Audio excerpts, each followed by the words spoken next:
because I hope I'm somebody you can trust. I That's don't it. fucking trust you. Well, you should find people in your life you can trust. Don't tell me what I should do. I'm not one of your BLM marchers. He does not respond well at all to actual pushback. He can't handle it. There is a lot to be said about family values. There's like a lot of sociological data out there about how single-parent families lead to much worse outcomes for the children and all those things.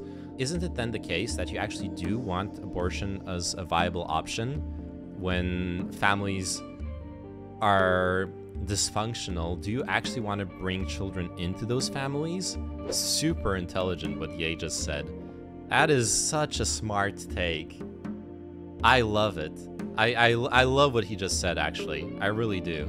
And he's gonna say the same thing again, calmly, and then Kanye's gonna go on another one of his rants and go like, wee, off into the horizon. Going back over the controversy real quick, Kanye is against Black Lives Matter. He's worn the White Lives Matter shirt in response to at the Paris Fashion Week a couple of weeks ago.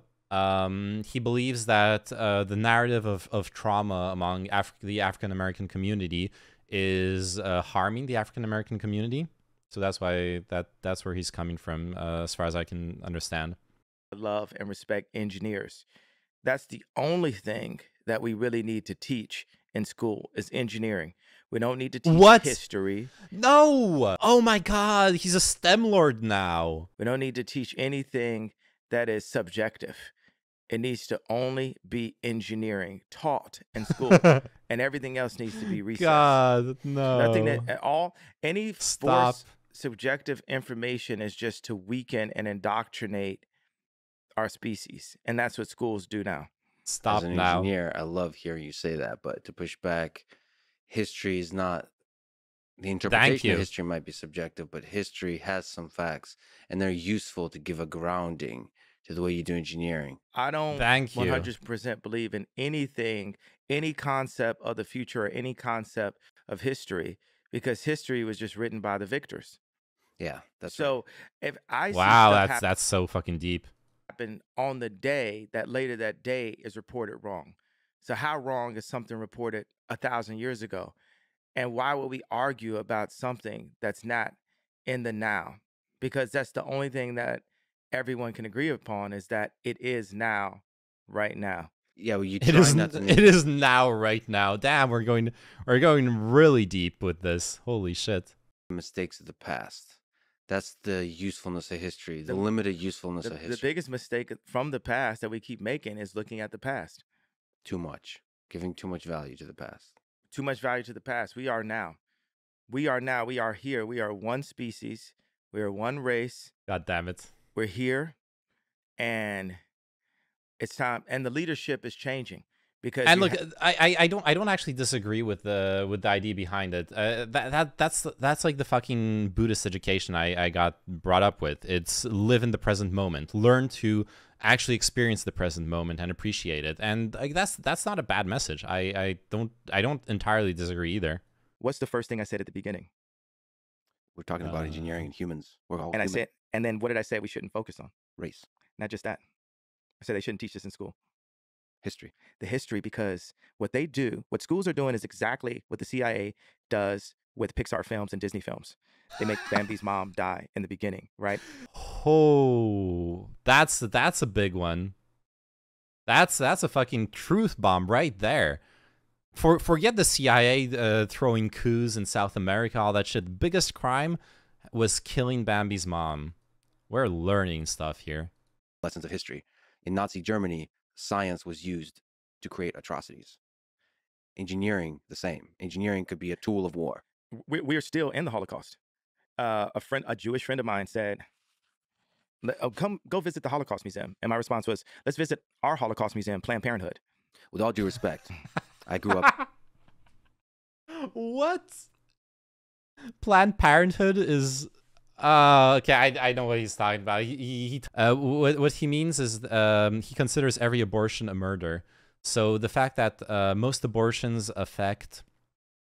the fact that abortions predominantly affect Black people, he views that as a form of genocide, basically. meaning that in some way, just like if Ram is sitting next to Obama or Jared sitting next to Trump, there's a Jewish person right there controlling the country, the Jewish people controlling that who gets the best video or not, controlling what the media says about me. It's a person, not Jewish. Let me just say one thing. But they are, though. That's the only thing. It just so happens that they are. It just happens that they are. That doesn't mean that I hate them. Yes, that just means that they are. But it's a dog whistle too. Let me just say. Yeah. Oh my God. Yes. Thank you. Please explain the concept of a dog whistle to Kanye, because seriously, Kanye doesn't fucking realize how much harm he's doing with this. Nick Fuentes is celebrating. He's been partying for like 2 weeks ever since this whole shit show started. The actual Nazis of the modern world, they love this. They love what Kanye is doing. He doesn't realize how fucking dangerous the words he's playing around with are. And I'm looking forward to Lex Fridman explaining that to him. Jesus Christ. As I would love to add more love to the world. I would love you to do that as a person with a big voice, with a big, powerful voice that a lot of people look up to. And when you say Jewish media, it's funny how this world works that way. When you say Jewish media or Jews are controlling the voice of black artists, black people, black artists, when you say that, am I not allowed to say it out loud? You can say it. There's a large number of people that are hurting and have anger and even have hate in their heart when they hear Jewish media. That hate starts being directed towards the Jewish people. Do you acknowledge that? Do you understand? Can you feel the hate in the world that comes to the surface when you say stuff like that? Okay. I feel that when we go into therapy, my dad was a therapist, and obviously I've got some therapy skills myself. A lot of people, my music is healing. These type of spa-like existences are healing. The color palettes I use are healing, and we can use healing words, right? What I really feel I feel that there's no accountability and no responsibility on Jewish people in media to at least start with owning up with the facts of what's dealt with and tell me if I say the facts out loud, to the point of Ari Emanuel writing a letter in the... Okay. Let's talk about accountability of what? Of not being able to say 1350? Flip the script around on him. Give him the... show him what the, like, racist anti-black dog whistles look like. Let's see what he thinks of that. Jesus Christ. Financial Times trying to take food out of my children's mouth, telling people that they're not allowed to work with me. Even Chris Como or Pierce Morgan getting me to apologize and separate Jewish business people from the families of the Jewish business people, which I did. Update. I did that. That already happened. And that was a shitty apology. That wasn't really an apology. I can't even. I would look insane to physically show you a metaphor, a physical representation of my last 20 years of what I've been through as a musician, as a father, and as a black person with a political opinion. A great man still through the pain does the right thing. And I think the right thing is to not say that there's Jewish control of the media. And thank you. Yes, this is genuinely a huge problem in the narrative that that Kanye keeps building here. He keeps claiming, he keeps going back to the pain he feels. He keeps like doing this, I almost want to say like self-pitying bullshit thing. You're like one of the greatest designers in history, fashion designers. You were playing. You are playing. What does that even mean? I thought you were referring to the tweet. All of it. There. Well, there's a full set of things that you're under attack for. The tweet and everything beyond that. But like you're not blaming, but you're saying that the Jewish media, the Jewish record labels, the Jewish people, forget Jewish or not, doesn't matter, is playing victim, right? Ultimately, I am fighting a battle in the spiritual form. And anyone that believes in God and is looking at this interview would agree with that. And I just so happen to be a bright part of God's army. I'm fighting for us to live. The greatest gift is life itself. I am pro-life. I am pro-God. I believe that Jesus Christ is our Lord and Savior and died for our sins. From what I heard about this interview, Lex Fridman pushed back against Kanye well. Lex Fridman is brilliant here. He strikes this perfect balance between letting Kanye speak and showing compassion and understanding for where Kanye is coming from, but not letting the bullshit go through with like really good arguments. He said, Lex Fridman is a fucking really smart conversationalist. I don't know how else to put it. I gotta ask you about Parler and engineering because I'm interested about that. Yeah, let's talk about Parler. Together, you're pretty offensive towards a lot. And I'm not looking to be offensive. I really want to bring people together and get these sales done. But the work, 100%, I see your vision. Yeah, I see your vision too. It's just you're not the execution. The execution is lacking. Okay, let's go with that. How do we do but that? somebody who care. Don't say Jewish media and Jewish controlled media. JM. We're fucking okay. Seriously, when the name for the like huge anti-Semitic conspiracy is called JQ, and I'm like, okay, instead of saying Jewish media, I'll say JM. God, he's so fucking stupid. Oh my fucking god. Okay, anyways, this is, what is this, the fourth time? Is this the fourth or fifth time? I should have kept a counter up where Kanye is like, oh, but what should I do? I'm just a poor small bean who can't not offend Jewish people. And Lex Fridman very calmly saying, well, don't target Jewish people. Target the people you actually are saying you want to target, who fucked you over and who fucked your friends over. And he's going to say the same thing again, calmly, and then Kanye's going to go on another one of his rants and go like, "We off into the horizon." Like, man, you sound like it sounds too much like 1930s Nazi Germany that was leading up to the atrocities. Oh, he would say JM? Yeah, he was branded JM. That's right. No, it's just the implied, like this meme. I'm surprised. Well, I guess it's a bit convoluted, but I'm surprised Lex Fridman isn't like now explaining that JQ stands for the Jewish question. Prejudice towards a group in a way that's going to lead to hate. And I know you don't mean that. I know you have love in your heart. That's what's the prejudice towards a group that led to hate? BLM. BLM took a black person. Okay, that's not the topic. That's not what Fridman is talking to you about. This is literally just whataboutism. Like, cool story, bro. Now, so that justifies you singling out the Jewish people for like an attack? Showed his death on camera.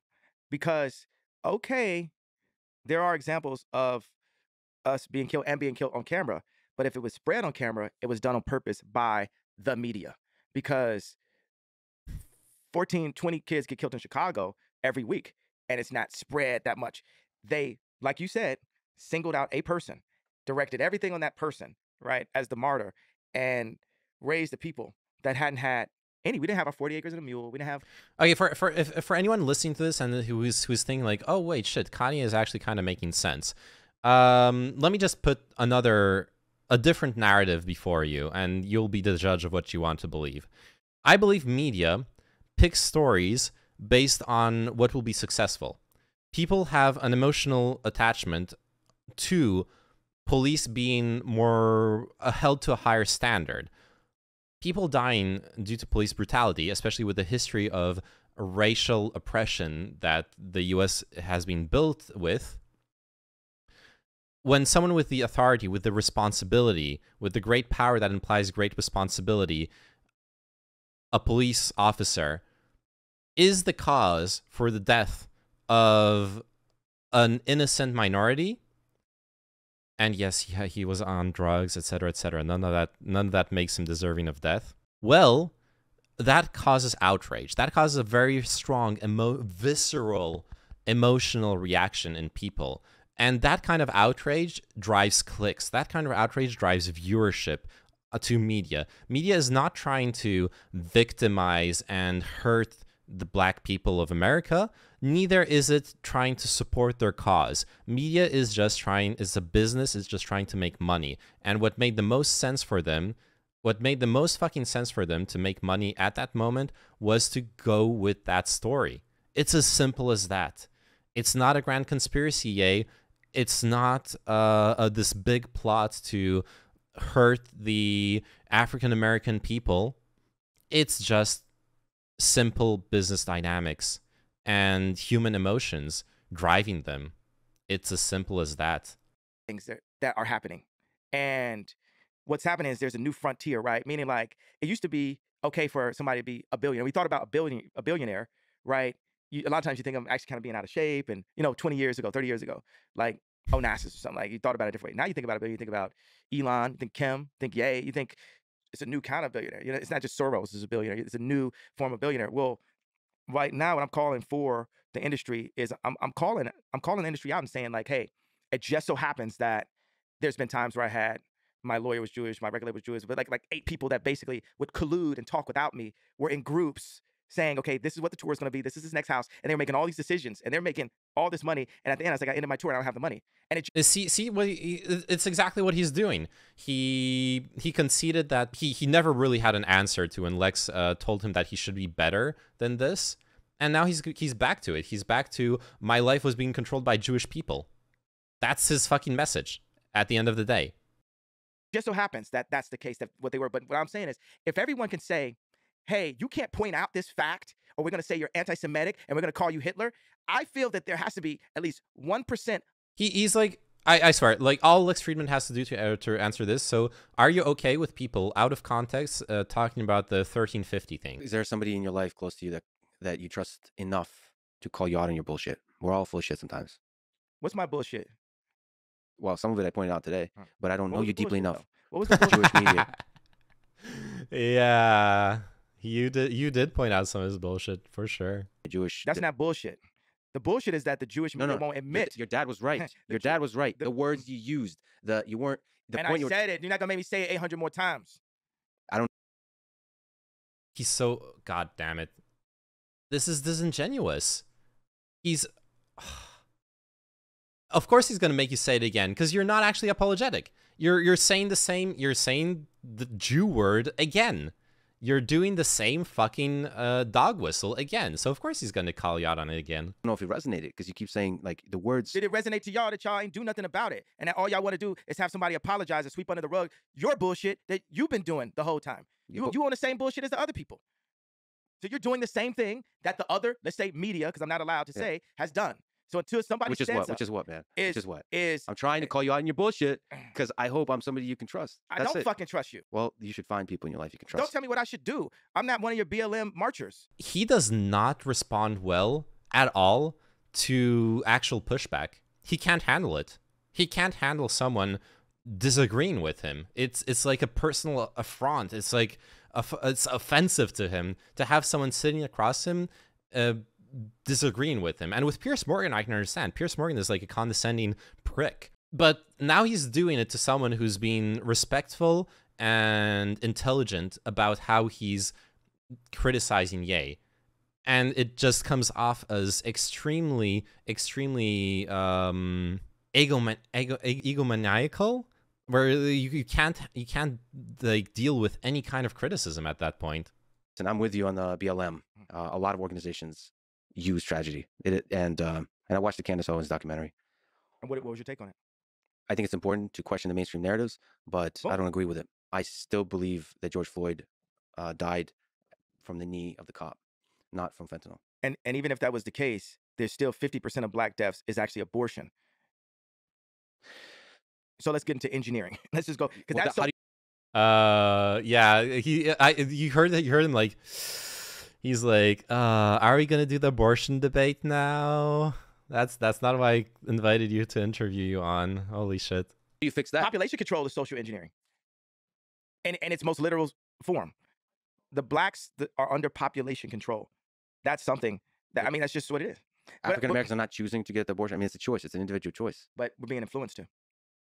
Well, then speak to the community and help. I mean, I don't know what the engineering solutions there are. It could be you're doing that in part by speaking to the value and the power of family. Well, watch this. I was building shelters.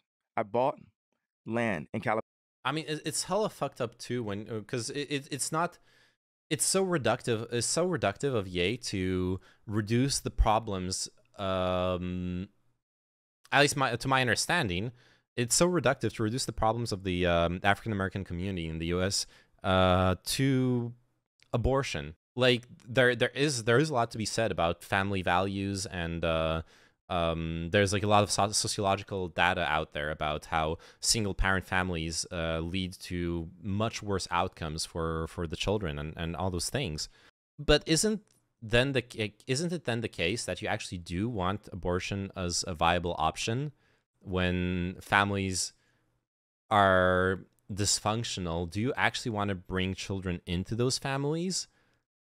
I see abortion as a necessary boon to those situations to prevent unnecessary human suffering. And what Ye is saying here, it doesn't address those issues at all. In fact, it would only exacerbate them. It would only create even more children being born to families that aren't gonna bring them up properly, aren't gonna give them the love and care that they deserve. You will see that my people are sick, and my people meaning all people, right? But Black people are very influential to all people. So, right, if the media picks an overweight Black woman and says this is body goals, then the media are influencing my people to stay sick.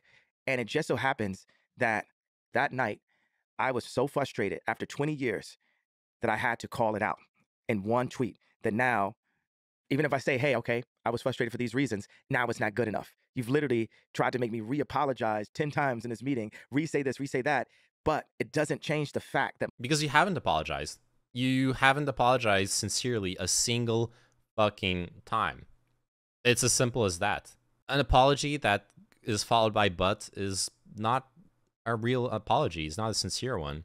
You're apologizing to the fact that people are pissed off at you. You're not apologizing for the actual fundamental wrong that you've done, because you disagree with it. You don't think it was wrong to you genuinely don't think it was wrong to put things that way, because you keep going back to it. You keep wanting to call the media Jewish. You keep wanting to call the handlers, the powers that be, Jewish, etc., etc. So yeah, you just the only thing is you can't own up to that, to the face of actual scrutiny of someone pushing back against it, and then you're like, okay, let's drop the resentment, let's drop the resentment, and then it's back to the resentment. My people are sick, and I'm the only person in my position that will say that my people are sick. Today, not 30 years ago, not 60 years, my people are sick today. 50% of my people's deaths are abortion today. My people don't have the opportunities today. Even to the point that, because if JP Morgan had been nice to me, and if Alex Klein, a STEM player, had been fair to me, different things, then I wouldn't even point out that we don't have any Black, we have 2 Black engineers.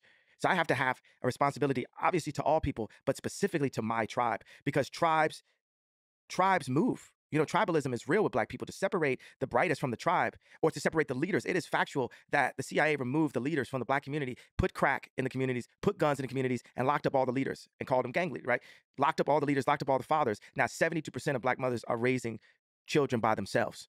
This is agenda, like a Tuskegee experiment set on my people, right? And what I'm calling out... And once again, like this is a common problem with conspiracy-brained people in general. They keep going back to the idea that someone is intentionally hurting them, when at worst it's a systemic problem. But the thing is, a system doesn't have necessarily an intention. It possibly was built with an intention, but at some point it just runs on its own inertia.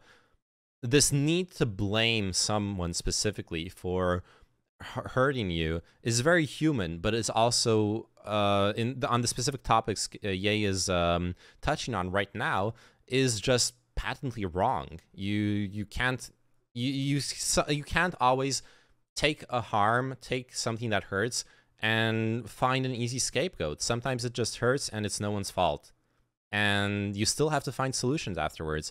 Lex is right. Ye is not coming at this with an engineering mindset. An engineering mindset is not a mindset that blames anyone. It's a mindset that seeks to fix systems. It's a mindset that understands that humans are fallible, that humans do not act correctly, but that systems can compensate for human error, that systems can minimize human error. In fact, processes and systems can sometimes even make human error completely impossible. That is what you strive for when you're working on engineering problems. That is not Kanye's approach. For the Black people in entertainment is, what are we doing? We have to collude. And if we don't collude, because even if I said, hey, I'd like to make a company that's all Black, right? Is that okay for me to say? Is that okay for me to say? Or is that anti-Semitic? See, if I hadn't crossed the line so far, then that would have sounded anti-Semitic. No, it wouldn't. Some people would call it racist. No one would call it fucking anti-Semitic. That's insane. Why would you say that? Now I've stretched a bit. So now we can go to, okay, let's make an all-Black company. But that would have been anti-Semitic. Just that concept. Because you could word that in a different way that would sound anti-Semitic. I don't know, man. No, listen. If I said I didn't want to have the Jewish people in the company, would that be anti-Semitic? It would sound like it, right? That's a completely fucking different statement. That's a completely fucking different statement. I don't want Jewish people in the company is different from I only want black people in the company, which is still discrimination. And you can have that discussion, but it's like a completely fucking different sentence. Yes, if you say something different, it means something different. How is that so hard to understand? Say I'm from 1930s, right? Yeah. But for me as a tribe to say, no, I want an all-black company, right? I'm generally against that kind of thing, but first of all, you have the right to do whatever the hell you want. Well, what I'm saying is that's what I feel may need to happen for my people to have power again, because when my people have been left under the media's control, we've been made sick. We've been allowed to be sick. We've been we're promoting sickness. I think, at least in the engineering realm, I haven't met an engineer who happens to be black who would like to be called a black engineer. And when you have a company of all black people that are engineers, I don't know the creative arts, I apologize, but engineering, they really try to look at each other as humans and look at the problem. And you want to have the confidence that everybody on the team is the best possible person for the job. What I can say is the world is sick.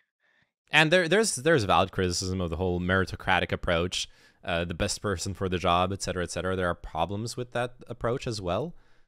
But those are not, they are not being raised by Ye here. And I have slight images of utopia, slight images of happiness, slight images as a visionary and a creator. And I know for a fact the way that business deals have been done for me are keeping the world sick. Fix them. I see that's what you're trying to do. And you probably, listen, people should not doubt Ye. But I got to tell you, I have to be honest. This is silly because you don't know me. But it hurt when you said you don't trust me. You kind of lost me. I don't think anyone's ever said that to me. I don't know, man. Fuck that. I don't care about. And I get where Fridman's coming from. And obviously they're not friends. Trust is a big word. Maybe it means something else to Ye. But what I got when what I felt when Ye was to Lex was like, I don't trust you. He wanted a yes man. He wanted someone to be like, yes, Daddy, yeah, you are so right. You're so smart. You're Nikola Tesla. You're Shakespeare. You're the greatest writer of all time. You're the greatest artist of all time. Ooh. What I feel like is that's been his experience for so fucking long that he can't handle someone being like a genuine human being in front of him who is not trying to suck his dick. That's the impression I get. I don't know if it's true, but it is what I see. Views or clickbait or any of that bullshit.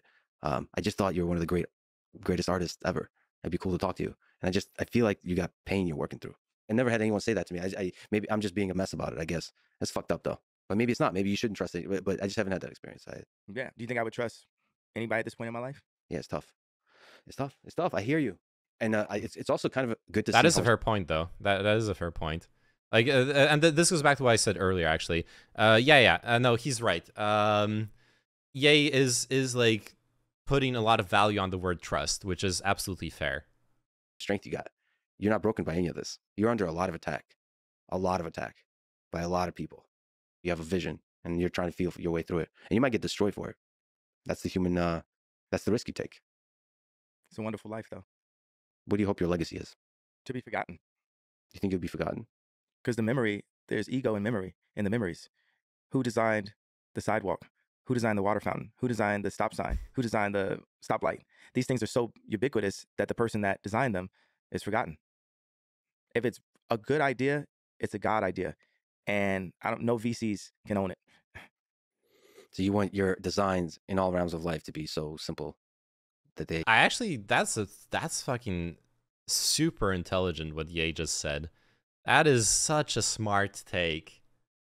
I love it. I love what he just said, actually. I really do. They permeate everything. They take over. And you're forgotten. That's a successful design, is you're forgotten. Yes. Do you have advice for people? A lot of young people look up to you. Do you have advice for young people of how to live a life they can be proud of? Don't tweet while you're sleepy. Take a nap. I got to call you out on the advice. There really is a lot of people that look up to you. And you've lived a really difficult life. And you made it through all of it. What do you advise them to do? Do everything that you feel. Even if you are told that it's the wrong thing. No. But not anything violent. So do what you feel, say what you feel. Like, trust your heart. Yeah, trust. Yeah. Your gut. Trust your instincts, because that instinct is who God made you to be. Not, what lines up with your like frat brothers or what lines up with what your dad wanted or what lines up with your classmates, or, you know, it's just God has something inside of you. And when you walk down the street, you're thinking about it, and then you just see it in the window. And you go down another street, you see the same thing, or you're thinking about a number and that number pops up, or you see it on a license plate. And that's just, you know, something is trying to say, be the maximum. Yay. You know, be the max. Yeah, but okay, this is the paradox of the individualist dream. So if I should not listen to society and do what my heart truly tells me to do, shouldn't I also not listen to society telling me to do what my heart tells me to do, and do what actually truly matters and is important to myself, right? I was watching this Devin Nash video, and Devin Nash is all shows those stats where, like, nowadays the most popular career dream for young people is to become like a YouTuber or a streamer. Everyone wants to be in the limelight. Everyone wants to have the most prestigious, the most successful individual journey. But that is also societal pressure. I want your approval because society tells me I need your approval. That is what living in a society actually means. You require other people's approval to function within the scope of a society. If you truly were able to abandon all those things, you would also abandon what Kanye is saying here. Which is an interesting paradox, I believe. Do whatever you were already going to do, yeah. Which, like, and I get it. It goes back to what he was talking about, the present moment. This is, like, very Zen. The living in the present moment, find your true nature. Those are two foundational principles of Zen Buddhism. And those are the ideas he's kind of trying to convey here. Well, right now, more in this, like, modern, individualistic, follow your dreams meaning, which, like I said, has a huge paradox in it. But I'm willing to be charitable on it. Maximum you, and God won't give you anything that you can't handle. So for me, everything is a yes. I think they say be like water. I know Bruce Lee said that. Or matter of fact, be like water, my friend. Just be, yeah, because we are beings with engineering opportunities. Beautifully put. Yeah, I have hope. I have faith that, however this turns out, that you have the skill and the capacity to really add love to the world, and I hope you do that. I had to stop envying cool people at their current cool time. If anything, if someone's cool and I say their name a lot, that is something hard to do, to, like, not envy cool people at their cool time. I like the way he put it, honestly. I'm gonna flash the light on them so much that it ages their coolness. Cool time. It's actually a war technique. Showered in compliments. Yeah. You know, because to be able to stay at 45 years old to still be the bad kid in class. At 45, I'm still in the principal's office. Because if you look at, like, say, fashion, right? If you think of something fashionable, it's probably going to look like the kid in the principal's office. That's going to be the fashion. And that's part of the reason why I'm the most influential person at fashion, because I refuse to leave the principal's office. If the substitute teacher comes in, I'm going to say, you got a big butt. Yeah. And I'm going to get, and they're going to right back to the principal's office. And people are going to be like, yo. And that's what you keep on saying. Like, who can we talk to? Because no one can talk to me. No, I'm out of control, bro. It's just God, then me, and then fuck everybody. You know what I mean? That's really how I live my life. And I just want to say this one thing about the children thing. I wanted to, you know, put that point together, put that idea together. I don't like the word point. I'm really big on, like, words being powerful, says the person with the sleepy tweet. Yeah. So you're full of contradictions. Yeah. He is full of contradictions. It's like some days I'm like, I could go 30 days and be celibate. You know, like, really, like, I'm a monk. I'm being, like, faithful to God. And then I'll go, like, working out, no carbs, like, my weight will fluctuate. And I'll have times I'm like, I don't feel like being told what to do. So I don't want to work out with a trainer. And I just want to drink this Hennessy. But I want to say this thing that I will text to Kim sometimes. I'll say, you know, you may not understand what I'm doing right now, but you will. And that's what I would say to everyone. You may not understand what I'm doing. And this gives a little bit, maybe we're like 20% there, but there's still going to be people, we leave this interview and they're like, I still don't like the way he apologized. I still don't want to say what my involvement would have been to make him lead him to that point. And we just want things to be how they are. There's people in the world. I wasn't involved in getting you to that point. Fuck you, Kanye. No, seriously, fuck you, Ye. I ain't got no involvement in you getting fucked over in your business dealings. Fuck off with that self-righteous bullshit. No, you don't get to like whine about how harsh people are in criticizing you when you lump everyone in the same fucking basket this way. I will not abide by that. I take offense at this. Holy shit. Who want the world to stay as it is, and there's people who want to change the world. And that's happened throughout time. They say that with Da Vinci, halfway into a conversation, he could not suffer fools so much that he would walk away halfway into the conversation. And I said, well, that's why it's the Da Vinci Code and not the Da Vinci world. And every time I go and piss off a group of people or do these things, on some end, it's like I could be turning my thing from a potential world vision to a code, or I could be opening up conversations with new friends that I may trust someday. Yeah, that's beautiful. That's beautiful. that because the change you will have on the world that you don't know for sure, but it'll happen across years, even decades. So you have to think in the future. Like you're working in the future. Your actions are working in the future. And a lot of people will judge this conversation and others you've done and so on in the present, and that doesn't matter. You know why I apologize? Why I say I'm sorry to the Jewish people that I hurt?